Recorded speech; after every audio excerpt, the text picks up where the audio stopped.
El frío metálico de la mañana madrileña se aferraba a los huesos de Sofía Valcárcel, mientras sus zapatos de tacón bajo resonaban con una urgencia contenida sobre el granito pulido de la Plaza de Castilla.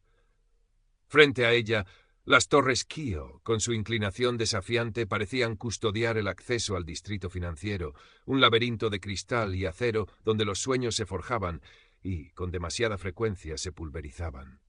Globus Solutions ocupaba 20 plantas en la torre de cristal, un monolito que aspiraba a tocar el cielo, que para Sofía se había convertido en una prisión elegante.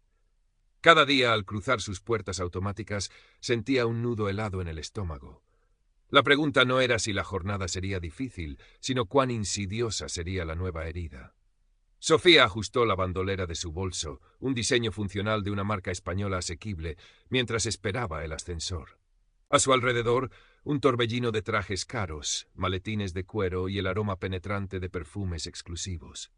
Ella, con su conjunto de blusa de seda y pantalón sastre de una temporada anterior, se sentía como un gorrión entre pavos reales. En la planta 32, el departamento de estrategia corporativa era un hervidero de actividad silenciosa.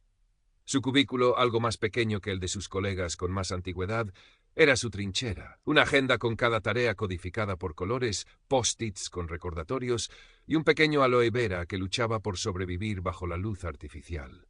3 años en Globus. 3 años de dedicación absoluta, de noches en vela y fines de semana sacrificados que la habían llevado de una beca a un puesto de analista junior, un logro que ahora le sabía a ceniza. Preparada para la ración diaria de motivación. La voz de Mateo Herrera, analista senior en el equipo de desarrollo de mercado y su confidente extraoficial, la sacó de sus pensamientos. Su sonrisa era amable, pero sus ojos de un marrón cálido con un deje de tristeza ancestral andina reflejaban preocupación. «Nacida lista, Mateo», replicó Sofía, intentando un tono ligero que no sentía, o al menos con el chaleco antibalas emocional bien puesto. Mateo asintió, comprendiendo. Esa mujer tiene un talento especial para encontrar el punto débil. Esa mujer, Isabel Badía. 6 meses atrás, Isabel Badía había aterrizado en Globus Solutions como una estrella rutilante. Su nombramiento como directora general de estrategia corporativa para EMEA, Europa, Oriente Medio y África, había sido un golpe de efecto mediático. Mujer, negra, con un MBA de una prestigiosa escuela de negocios estadounidense y una carrera fulgurante en la City londinense y en Wall Street. Las revistas de negocios la presentaban como un icono de la diversidad y el liderazgo femenino en un mundo predominantemente blanco y masculino. Las fotos de la intranet la mostraban alta, escultural, con una sonrisa que combinaba calidez y una determinación implacable. Vestía con una elegancia minimalista y costosa que gritaba poder. La primera reunión de equipo fue una exhibición de carisma. Isabel habló de reinventar la estrategia, de conquistar nuevos mercados, de empoderar el talento. Su voz, profunda y modulada, con un leve acento inglés que añadía un toque de sofisticación exótica, cautivó a todos. Sofía, como el resto, se sintió genuinamente inspirada. Pensó que por fin llegaba alguien que valoraría el trabajo duro y la inteligencia por encima de las políticas de oficina. Qué ingenua había sido. El despacho de Isabel en la esquina de la planta, con ventanales del suelo al techo que ofrecían una vista panorámica de Madrid, era la personificación de su dueña, impecable, moderno, con toques de arte africano contemporáneo que subrayaban su identidad y su éxito. Era desde ese trono de cristal desde donde Isabel Badía tejía sus complejas redes de poder y control. «Sofía, cariño, adelante», decía con esa voz aterciopelada que al principio tanto había admirado Sofía. «Tenemos que hablar de tu último informe». Y Sofía entraba con el corazón encogido, sabiendo que ninguna preparación, ninguna doble verificación sería suficiente. La transición de la admiración al temor fue gradual, insidiosa. Al principio eran sugerencias constructivas. Isabel desmenuzaba los informes de Sofía con una minuciosidad obsesiva. «La estructura es sólida, Sofía, pero la narrativa le falta punch. Queremos impacto, ¿entiendes? O bien, los datos son correctos, pero la interpretación es un poco lineal. Necesitamos pensar outside the box, romper paradigmas». Sofía se esforzaba, rehacía los análisis, buscaba ángulos innovadores, pero cada nueva versión era recibida con una crítica diferente, a menudo contradictoria con la anterior. Si era concisa, le faltaba profundidad. Si era exhaustiva, era prolija. La línea de meta se movía constantemente, inalcanzable. Luego vino la sobrecarga. Proyectos que normalmente se distribuían entre varios analistas recaían íntegramente sobre ella. Sé que puedes con esto, Sofía. Es una prueba de tu potencial.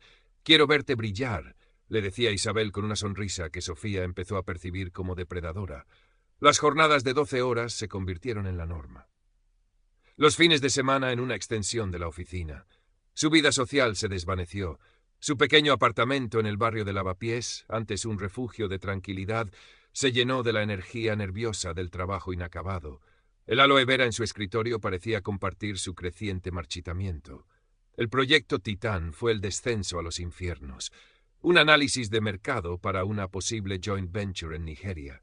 Un país complejo, con una economía volátil y un entorno regulatorio opaco. Isabel se lo encomendó en exclusiva a Sofía, con un plazo de 3 semanas para presentar un informe preliminar completo. Era una tarea hercúlea. Sofía se sumergió en un océano de datos, informes de consultoras, artículos académicos y noticias financieras. Contactó con la oficina comercial de la Embajada de España en Abuya, intentó concertar entrevistas con expertos. Apenas comía, apenas dormía. La cafeína era su único combustible. En las reuniones de seguimiento, Isabel la sometía a un interrogatorio implacable. ¿Has considerado el impacto de la fluctuación del Naira y los riesgos políticos inherentes a la región del Delta? Tu análisis de la competencia local me parece superficial, Sofía. ¿Realmente crees que con esto podemos tomar una decisión de inversión millonaria? Cada pregunta era una daga. Isabel no buscaba respuestas, buscaba fallos, y si no los encontraba, los inventaba o los magnificaba. Lo hacía a menudo delante de otros directivos, minando sutilmente la credibilidad de Sofía. Sofía es muy trabajadora, comentaba con una falsa conmiseración, pero quizás le falta la visión estratégica global que requiere este nivel. La confianza de Sofía se hizo añicos. Empezó a dudar de su propia capacidad, de su juicio. La joven analista que había llegado a Globus con la cabeza llena de sueños se sentía como una impostora, una incompetente a punto de ser desenmascarada. La imagen pública de Isabel, la líder inspiradora, la campeona de la diversidad, era una burla cruel a la realidad que Sofía vivía a diario. Un jueves por la tarde, después de una humillación particularmente dolorosa en una videoconferencia con el equipo de Londres donde Isabel había ridiculizado sutilmente sus proyecciones, Sofía tocó fondo. Se encerró en uno de los impersonales cubículos del baño y lloró en silencio, con una rabia y una impotencia que la ahogaban. Esa noche tomó una decisión. No podía seguir así. Con manos temblorosas redactó un correo solicitando una reunión formal con Isabel para discutir su desempeño y desarrollo profesional. Isabel la recibió al día siguiente, su expresión una máscara de impasibilidad profesional. ¿En qué puedo ayudarte, Sofía? Con la voz entrecortada al principio, pero ganando firmeza a medida que hablaba, Sofía expuso sus preocupaciones. La carga de trabajo inasumible, las expectativas poco claras, la sensación de estar siendo evaluada con un rasero diferente al de sus compañeros. Siento que, por más que me esfuerzo, nunca es suficiente, Isabel. Necesito entender qué esperas de mí porque estoy al límite de mis fuerzas. Isabel escuchó sin interrumpir, sus dedos entrelazados sobre el impecable escritorio de caoba. Cuando Sofía terminó, hubo un silencio tenso, cargado. «Sofía», comenzó Isabel, su tono ahora desprovisto de cualquier calidez. «Aprecio tu franqueza, pero debo decirte que tu percepción me sorprende. En Globus Solutions la excelencia no es una opción, es el estándar. Si sientes que la presión es excesiva, quizás este entorno de alto rendimiento no sea el adecuado para ti». Sus ojos oscuros la taladraron. «Francamente esperaba una mayor resiliencia por tu parte. Hay una larga lista de candidatos que matarían por estar en tu lugar. Te sugiero que reflexiones sobre si realmente tienes lo que se necesita para triunfar aquí». No hubo ni una pizca de empatía, ni un intento de entendimiento, solo un muro de hielo y una amenaza velada. Sofía salió del despacho con el alma en vilo, pero también con una nueva y amarga lucidez. Aquello no era una evaluación justa, era una guerra de desgaste. Esa misma noche, en su pequeño apartamento, Sofía abrió un cuaderno nuevo, uno que no tenía el logo de Globus Solutions. Con una caligrafía apretada y precisa, comenzó a documentar fecha, hora, conversación, testigos si lo sabía. Cada crítica injusta, cada tarea imposible, cada comentario humillante. Recordó el consejo de Mateo: Apunta todo. Aquel cuaderno se convirtió en su diario de guerra. La conversación con Isabel no mejoró las cosas, las empeoró. Era como si, al haber mostrado su vulnerabilidad, Sofía se hubiera convertido en una presa aún más apetecible. Isabel intensificó la presión, asignándole tareas deliberadamente ambiguas para luego criticar la ejecución o cambiando los requisitos de los proyectos a mitad de camino. Fue Mateo quien se convirtió en su ancla. «¿Cómo vas con la dama de hierro?», le preguntaba con frecuencia en sus encuentros furtivos en la cafetería. Sofía le contó la conversación, la sensación de estar en un callejón sin salida. Mateo escuchó con atención. «Sofía», dijo con seriedad, «lo que te está haciendo no es normal. Es acoso, y lo sé porque he visto cómo opera. No directamente conmigo, quizás por mi antigüedad o porque mi departamento es diferente, pero sí con otros, especialmente con los más jóvenes, los que considera moldeables o desafiantes». Compartió la historia de un analista brillante de origen magrebí que había sido fichado con grandes expectativas y que tras un año bajo la supervisión de Isabel en un proyecto anterior había terminado renunciando con un cuadro de ansiedad. «Isabel es muy inteligente», continuó Mateo. «Sabe cómo moverse en los círculos de poder. Tiene un discurso público impecable sobre la meritocracia y la inclusión, precisamente porque sabe que su propia condición de mujer negra en la cima la blinda contra ciertas acusaciones. Pero en privado es otra historia».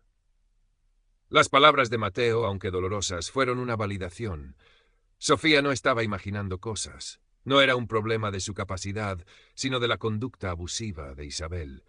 Esto la impulsó a ser aún más meticulosa en su documentación. Empezó a guardar copias de todos los correos electrónicos relevantes, incluso los que parecían triviales. Hacía capturas de pantalla de los chats internos donde Isabel le daba instrucciones contradictorias. Creó una carpeta encriptada en su ordenador personal donde almacenaba todo. El acoso de Isabel se volvió más sofisticado. Comenzó a excluir a Sofía de reuniones clave relacionadas con sus propios proyectos, alegando que ya le pasaría un resumen. Luego, en reuniones más amplias, si Sofía lograba intervenir con alguna aportación pertinente, Isabel la cortaba con un «Gracias, Sofía, interesante punto, pero debemos avanzar», o peor aún, reformulaba su idea como si fuera propia unos minutos después. Un día, mientras buscaba unos datos históricos para el proyecto Titán en los archivos compartidos del servidor, Sofía se topó con una subcarpeta con un nombre anodino, Proyecciones Confidenciales IB. Por curiosidad, y aprovechando un momento en que la red parecía funcionar con lentitud y los permisos parecían haberse relajado momentáneamente, hizo clic. Lo que encontró la dejó helada. Eran borradores internos de informes financieros de varios proyectos clave gestionados directamente por Isabel, incluyendo algunos presentados a inversores. Al comparar las cifras de esos borradores con los informes oficiales que se habían distribuido, detectó un patrón alarmante: costes sistemáticamente infravalorados, ingresos proyectados inflados de forma irreal, riesgos significativos minimizados o directamente omitidos. Isabel no solo era una acosadora, parecía estar manipulando información financiera crítica para la empresa. La sangre le latió en las sienes. La meticulosidad casi obsesiva que Isabel tanto despreciaba en ella, esa atención al detalle que la propia Sofía a veces consideraba una carga, acababa de desenterrar algo que iba mucho más allá del acoso laboral. Ahora entendía la ferocidad de Isabel, su necesidad de control absoluto, su empeño en desacreditarla. Sofía no era solo una subordinada molesta, era una potencial amenaza si llegaba a descubrir la verdad. Con manos temblorosas, copió discretamente algunos de los archivos más comprometedores en una memoria USB encriptada. El punto de no retorno llegó con la auditoría interna anual. Un proceso rutinario, pero que este año, debido a ciertos rumores sobre inconsistencias en algunas divisiones, se estaba llevando a cabo con un rigor inusual. Isabel, como directora de un área estratégica, estaba en el punto de mira, aunque nadie lo dijera abiertamente. Una tarde, Isabel convocó a Sofía a su despacho con urgencia. Su habitual compostura parecía ligeramente alterada. Había un brillo febril en sus ojos. «Sofía», dijo, sin preámbulos, «necesito que revises y consolides todos los datos de rentabilidad del proyecto Fénix de los últimos 6 meses. Los auditores han pedido información específica y la necesito para mañana a primera hora. Sé que es un trabajo ingente, pero confío en tu capacidad de análisis y tu discreción». El proyecto Fénix era uno de los que Sofía había visto en la carpeta confidencial, uno con las cifras más dudosas. Entendió al instante. Isabel quería usarla como escudo, o peor aún, como cabeza de turco si las cosas se ponían feas.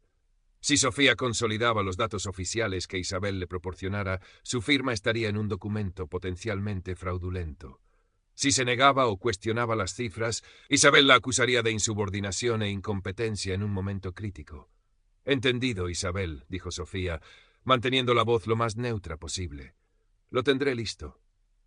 Trabajó toda la noche, no en consolidar las cifras que Isabel le había facilitado a través de su secretaria, que eran, como sospechaba, las maquilladas, sino en preparar dosieres paralelos, uno con los datos oficiales y otro con los datos reales que había encontrado, evidenciando las discrepancias y las posibles manipulaciones. Era una apuesta arriesgada, pero sentía que era su única oportunidad de defenderse y quizás de exponer la verdad. A las 9 de la mañana del día siguiente, Sofía entró en el despacho de Isabel. Llevaba 2 carpetas idénticas, salvo por una minúscula marca que solo ella conocía. Isabel la esperaba, impaciente. «¿Lo tienes?», preguntó, sin mirarla, concentrada en su pantalla. «Sí, Isabel. Aquí está el informe consolidado del proyecto Fénix». Sofía le entregó la carpeta con los datos maquillados. Isabel la tomó, la hojeó rápidamente. «Bien, déjalo ahí. Puedes retirarte». Sofía no se movió. «Isabel», dijo, su voz sorprendentemente firme, «hay algo más que creo que deberías ver, concerniente al proyecto Fénix y a la información que se va a presentar a los auditores». Isabel levantó la vista, una chispa de irritación en sus ojos. «¿A qué te refieres?» «He encontrado algunas inconsistencias significativas entre las proyecciones internas y los datos brutos. Creo que es importante que los auditores tengan la imagen completa». Y con un movimiento tranquilo, Sofía colocó la segunda carpeta sobre el escritorio de Isabel. Isabel miró la carpeta, luego a Sofía, su rostro una máscara de incredulidad que rápidamente se transformó en furia contenida. «No sé a qué estás jugando, Sofía, pero te advierto que estás cruzando una línea muy peligrosa. Solo estoy haciendo mi trabajo, Isabel. Asegurarme de que la información sea precisa y completa. Es una cuestión de ética profesional, ¿no crees?» Por primera vez, Sofía vio una fisura en la armadura de Isabel, una sombra de algo parecido al miedo. La puerta del despacho se abrió en ese momento sin previo aviso. Laura Benjumea, la jefa de cumplimiento y ética de recursos humanos, entró acompañada de 2 hombres con traje que Sofía no reconoció, pero que irradiaban una autoridad silenciosa. Eran de la auditoría forense externa contratada por la central de Globus en Alemania. «Isabel Badía», dijo Laura Benjumea, su voz tranquila pero cargada de autoridad. «Lamentamos interrumpir, pero necesitamos hablar con usted urgentemente y revisar cierta documentación relativa a los proyectos Fénix, Titán y algunos otros». Isabel Badía se quedó paralizada, su mirada yendo de Sofía a los recién llegados, su elaborado mundo comenzando a desmoronarse a su alrededor. La investigación se llevó a cabo con la precisión de un cirujano. Durante las siguientes semanas, el despacho de Isabel se convirtió en el epicentro de un terremoto silencioso que sacudió los cimientos de Globus Solutions Madrid. Los auditores forenses, con el apoyo de Laura Benjumea y un equipo legal llegado de Alemania, desentrañaron la compleja red de cifras maquilladas, proyecciones infladas y riesgos ocultados. Sofía fue entrevistada en múltiples ocasiones. Presentó su cuaderno, sus correos, sus archivos. Cada dato, cada fecha, cada conversación estaba meticulosamente documentado. Su testimonio, sereno pero demoledor, se convirtió en una pieza clave. Mateo Herrera también fue llamado a declarar, y aunque con cautela, corroboró el ambiente de intimidación y manipulación que Isabel había instaurado. Isabel Badía intentó defenderse. Contrató a un costoso bufete de abogados. Argumentó que todo era un malentendido, una campaña de desprestigio orquestada por empleados incompetentes o envidiosos. Incluso llegó a insinuar, en una reunión a puerta cerrada con el CEO global, que estaba siendo víctima de un escrutinio desproporcionado debido a su raza y género, un intento desesperado de jugar la carta de la discriminación para salvarse. Pero las pruebas eran abrumadoras, frías, irrefutables. Los metadatos no mentían. Las hojas de cálculo originales no mentían. La magnitud del engaño era mayor de lo que Sofía había imaginado. No se trataba solo de maquillar informes para mantener el prestigio. Había indicios de desvío de fondos en contratos con proveedores y consultoras pantalla. El clímax no fue una confrontación pública y dramática, sino una serie de decisiones corporativas implacables, tomadas en despachos lejanos. Isabel Badía fue suspendida de empleo y sueldo. Se le prohibió el acceso a las instalaciones de Globus Solutions y a sus sistemas informáticos. Sus fotografías desaparecieron de la intranet. Su nombre se convirtió en un susurro culpable en los pasillos. Unas semanas después, la empresa emitió un comunicado anunciando una reestructuración profunda en la división de estrategia corporativa y la salida de Isabel Badía de mutuo acuerdo. Era el eufemismo corporativo para un despido fulminante y la antesala de posibles acciones legales. Para Sofía, la noticia fue un alivio inmenso, pero no una celebración. El proceso la había dejado exhausta, emocionalmente magullada. Había ganado una batalla, pero sentía el peso de la guerra. Las consecuencias para Isabel Badía fueron severas. Globus Solutions presentó una querella criminal por fraude y administración desleal. Sus cuentas bancarias fueron congeladas. Su reputación tan cuidadosamente construida se hizo añicos.